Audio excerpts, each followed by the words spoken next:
పేరు అనురాధ. ఎస్ఆర్ నగర్ నుంచి వచ్చాను. ఇట్లా మచ్చ ఉందని వేరే హాస్పిటల్ పోయినా చూశారు. ఇట్లా మచ్చ ఉన్నదంటే వాళ్ళు క్రీమ్ రాశారు, తగ్గలేదు. మళ్ళీ వేరే డాక్టర్ని కనుక్కుంటే రోహిత్ రెడ్డి దగ్గరికి పొమ్మని చెప్పారు. రోహిత్ రెడ్డి దగ్గరికి వచ్చినాక రోహిత్ రెడ్డి 6 కీమాలు తీసుకోవాలి, దాని తర్వాత మళ్ళీ సర్జరీ చేయించుకోవాలమ్మా అని చెప్పాడు. 6 సర్జరీలు చేయించుకున్నాము. 6 అయినాక సర్జరీ చేయించుకున్నాము. శేఖర్ సార్ చేశాడు. ఇప్పుడు నెల అవుతుంది చేయించి. ఇప్పుడు అంత బాగానే ఉన్నది సార్. ఇప్పుడైతే అంత మంచిగానే చూశారు, మంచిగానే చేశారు, మంచిగానే ఇచ్చారు. ట్రీట్మెంట్ కూడా అన్నీ మంచిగానే జరిగినాయి. మళ్ళీ తర్వాత 10 కీమాలు తీసుకోవాలన్నట సర్జరీ అయిన తర్వాత.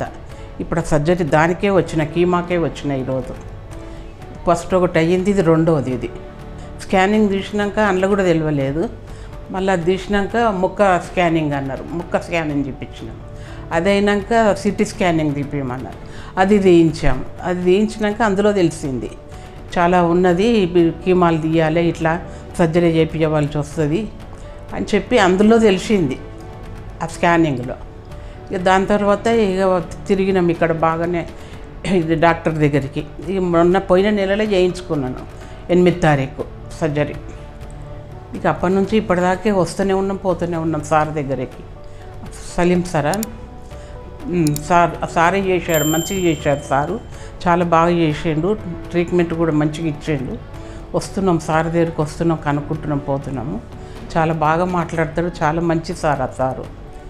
ఇప్పుడు మటుకు మంచిగానే ఉంది, ట్రీట్మెంట్ మంచిగానే అయ్యింది, మంచిగానే ఉన్నా. శేఖర్ సార్కు, రోహిత్ రెడ్డి సార్కు thanks. Hello everyone, I am Dr. Sheikh Salim, Consultant Surgical Oncologist, Yashoda Hospital, Malakpet. ఇవాళ నేను ఒక ఇంపార్టెంట్ కేసు గురించి డిస్కస్ చేద్దాం అనుకుంటున్నాను. కొద్దిగా హై రిస్క్ కేస్ అండ్ మనకు ఈ కేసు ఏంటి, ఎలా ప్రజెంట్ అయింది, అండ్ మనం ఏ ఇన్వెస్టిగేషన్స్ చేసాం అండ్ ట్రీట్మెంట్ ఎలా ఇచ్చాం. అంటే ఇది క్యాన్సర్ రిలేటెడ్ కేసు అనమాట. దీంట్లో సర్జరీ రోల్ ఉంది, కీమో రోల్ ఉంది అండ్ రేడియేషన్ రోల్ ఉంది. నార్మల్గా ఏంటి, మనం జస్ట్ సర్జరీ వరకే చెప్తాం, లేదంటే కీమో వరకే చెప్తాం, లేదా రేడియేషన్ వరకు చెప్తాం. కానీ ఈ కేసులో ఈ 3 మోడ్స్ ఆఫ్ మేనేజ్మెంట్ అంటే సర్జరీ, కీమో అండ్ రేడియేషన్, ఈ 3 ఇన్వాల్వ్ అయినాయి. సో ఈ 3 డిపార్ట్మెంట్స్కి మనం ఇన్వాల్వ్ చేసి అండ్ మల్టీ డిసిప్లినరీ టీమ్ అంటాం. అంటే radiation oncologist, surgical oncologist, medical oncologist, ఈ 3 కంబైన్ చేసి మనం ఇచ్చే కేసుకి మల్టీ డిసిప్లినరీ మేనేజ్మెంట్ అని చెప్తాం. అలాంటి కేసు గురించి ఇంపార్టెంట్ అండ్ కొద్దిగా హై రిస్క్ కేసు. ఎందుకు హై రిస్క్ అనేది నేను ఫర్దర్ డీటెయిల్స్తో చెప్తాను. ఈ కేసుకి పేషెంట్ వచ్చి కే అనురాధ. తను 70 years old and she is more than 100 kgs and she is a high risk case because తనకు ఓఎస్ఏ కాంపోనెంట్ ఉంది. ఓఎస్ఏ అంటే అబ్స్ట్రక్టివ్ స్లీప్ ఏప్నియా. అంటే తనకు సాచురేషన్ సరిగ్గా ఉండవు, పడుకుంటే గురకలు వస్తుంటాయి అండ్ సాచురేషన్స్ మెయింటైన్ అవ్వవు. అలాంటి వాళ్ళు ఏంటంటే అనస్థీషియా ఇచ్చిన వెంటిలేటరీ రిక్వైర్మెంట్ ఎక్కువ ఉంటుంది. అందుకోసమే అదొక కాంపోనెంట్ అనమాట హై రిస్క్కి. అండ్ సెకండరీ ఈమె కొద్దిగా ఆస్మా కూడా ఉంది. సో ఇది ఇంకో కాంపోనెంట్. సో దీంతోపాటు కొన్ని కోమార్బిడిటీస్ ఉన్నాయి. సో ఇవన్నీ కలుపుకుంటే మనం పేషెంట్ ఓవరాల్గా చూస్తే ఒబేసిటీ అంటే వెయిట్ ఎక్కువ ఉండడం వల్ల అండ్ ఓఎస్ఏ అబ్స్ట్రక్టివ్ స్లీప్ ఏప్నియా ఉండడం వల్ల అండ్ దాంతోపాటు ఆస్మా ఉండడం వల్ల అండ్ మిగతా కోమార్బిడిటీస్ ఉండడం వల్ల మనం హై రిస్క్ అని చెప్తాం. ఎలా ప్రజెంట్ అయిందంటే ఆల్రెడీ బ్రెస్ట్ లంప్తో తను బయట హాస్పిటల్లో చూయించుకున్నప్పుడు వాళ్ళు చూసి బయాప్సీ అనేది చేశారు, స్కాన్ అనేది చేశారు. దాన్ని బట్టి ఒక కన్ఫర్మేషన్కి వచ్చారు, ఇది కార్సినోమా బ్రెస్ట్ అంటే బ్రెస్ట్ క్యాన్సర్ అని కన్ఫర్మేషన్ అయింది. దాని తర్వాత అక్కడ ఏం అడ్వైజ్ చేశారంటే సర్జరీ అడ్వైజ్ చేశారు డైరెక్ట్గా. అంటే కొన్ని కేసెస్కి మనం ఫస్ట్ సర్జరీ చేస్తాం, కొన్ని కేసెస్కి ఫస్ట్ కీమో చేస్తాము, దాని తర్వాత మళ్ళీ చూస్తాం, మళ్ళీ సర్జరీ చేస్తాం. ఇదే ప్రోటోకాల్స్ ఉంటాయి క్యాన్సర్ మేనేజ్మెంట్లో. ప్రతి వచ్చే కేసు సర్జరీకి వెళ్ళదు, ప్రతి వచ్చే కేసు కీమోకి కూడా వెళ్ళదు.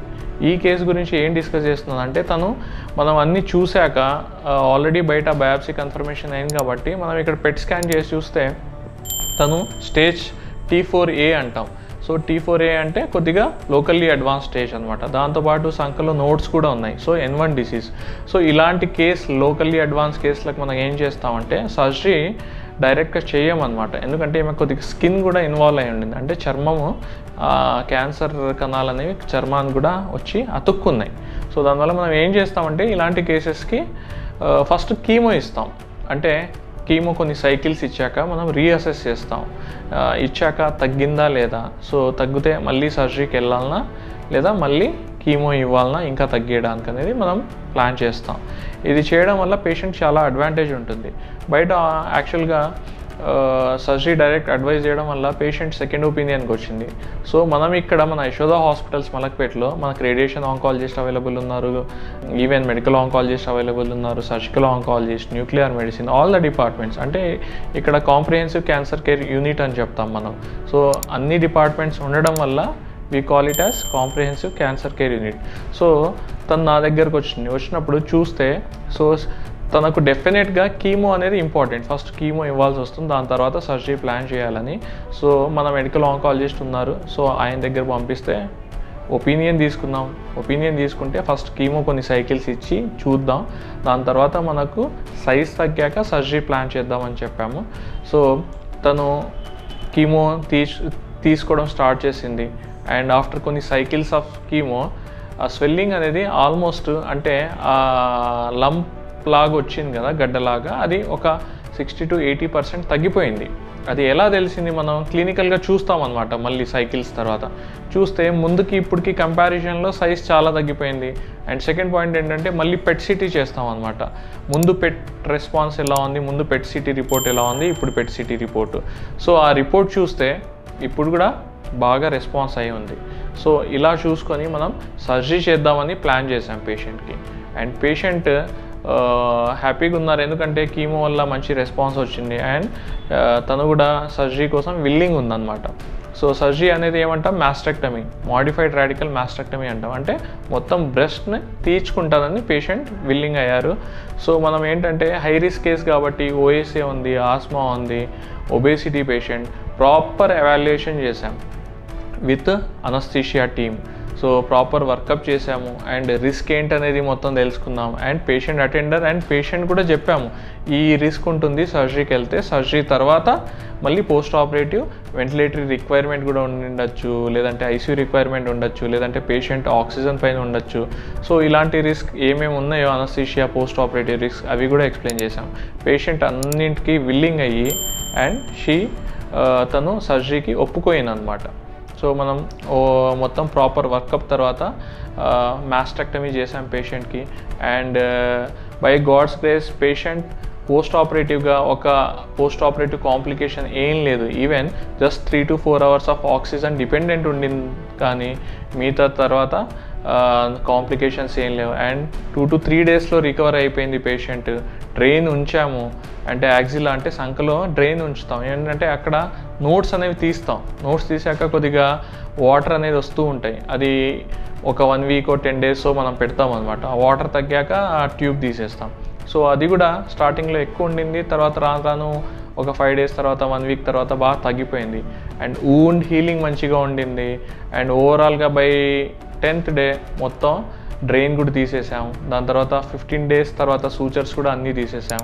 అండ్ సర్జికల్ కాంప్లికేషన్స్ ఏం లేకుండా పేషెంట్ హ్యాపీగా ఉంది. అండ్ వూండ్ హీలింగ్ కూడా బాగుండింది, రెస్పాన్స్ బాగుండింది. అండ్ దీని తర్వాత ఏంటి చూస్తే మళ్ళీ మనకు 10 days తర్వాత పెథాలజీ రిపోర్ట్ వచ్చింది. పెథాలజీ రిపోర్ట్ చూస్తే కంప్లీట్ అంటే ఆల్మోస్ట్ నియర్ కంప్లీట్ రెస్పాన్స్, అంటే మంచి రెస్పాన్స్ ఉంది ముందుకి ఇప్పటికి. అండ్ నోట్స్ కూడా బాగా మంచి రెస్పాండ్ అయిందని మనకు పెథాలజీ రిపోర్ట్లో వచ్చింది. దాన్ని బట్టి ఆల్రెడీ కొన్ని కీమో సైకిల్స్ తీసుకుంది కాబట్టి మనం మిగతా సైకిల్స్ మళ్ళీ మెడికల్ ఆంకాలజిస్ట్ దగ్గర పంపించి ఒపీనియన్ తీసుకుందాం. సో ఆల్రెడీ మిగతా సైకిల్స్ కూడా తీసేసుకుంది అండ్ తను మంచిగా రెస్పాండ్ అయింది. ఇదేంటంటే నేను చెప్పడం it's a cooperation between the medical oncologist, surgical oncologist and radiation oncologist. ఈ ముగ్గురు మధ్య కోఆపరేషన్ అండ్ డిస్కషన్స్ ఉంటే ఇది పేషెంట్కి బెనిఫిట్ అవుతుంది అండ్ పేషెంట్ కరెక్ట్ ట్రీట్మెంట్ తీసుకుంటుంది. అలా కాకుండా జస్ట్ వచ్చిందని ఫస్ట్ సర్జరీ చేసేసి దాని తర్వాత కీమో ఇవ్వాలన్నా రేడియేషన్ ఇవ్వాలన్నా కన్ఫ్యూజన్ ఉంటే పేషెంట్కి లాస్ ఉంటుంది. సో ఇలాంటి కేసెస్కి ఫస్ట్ కీమో ఇస్తాము, దాని తర్వాత రీఅసెస్మెంట్ చేస్తాము, దాని తర్వాత మళ్ళీ సర్జరీ ప్లాన్ చేస్తాము. అండ్ ఈ పేషెంట్కి రేడియేషన్ కూడా ప్లాన్ చేసాం. అండ్ మన దగ్గర ఆల్రెడీ అడ్వాన్స్ మిషన్స్ ఉన్నాయి కాబట్టి IGRT అంటాం, అంటే అడ్వాన్స్ రేడియేషన్ అనమాట. సైడ్ టిష్యూస్కి ఎక్స్పోజర్ తక్కువ ఉంటుంది, ఎక్కడ తీసామో అక్కడే టార్గెట్ చేస్తామన్నమాట. సో ఈవెన్ ఐజీఆర్టీ కూడా రేడియేషన్ తీసుకుంది పేషెంట్ అండ్ హ్యాపీగా ఉంది. ఈవెన్ కీమోథెరపీ తర్వాత రేడియేషన్ థెరపీ తర్వాత ఇప్పుడు మన దగ్గర ఫాలోఅప్కి వచ్చింది అండ్ కంప్లీట్ ట్రీట్మెంట్ తీసుకుంది. అండ్ దాని తర్వాత మనం అంటే గైడ్లైన్స్ ప్రకారం ఫాలోఅప్ చెప్తాం. ఫస్ట్ మంత్ అయ్యాక దాని తర్వాత 3 months, దాని తర్వాత 6 months. సో మన దగ్గర ఫాలోఅప్కి వస్తుంది. She is happy in all the way, even from the అంటే సర్జికల్ ఆంకాలజిస్ట్ నుంచి అయినా, మెడికల్ ఆంకాలజిస్ట్ నుంచి అయినా, రేడియేషన్ ఆంకాలజిస్ట్ నుంచి అయినా తను 3 చోట్ల ట్రీట్మెంట్ తీసుకుంది కాబట్టి అండ్ ఈ ట్రీట్మెంట్ వల్ల హ్యాపీగా ఉంది.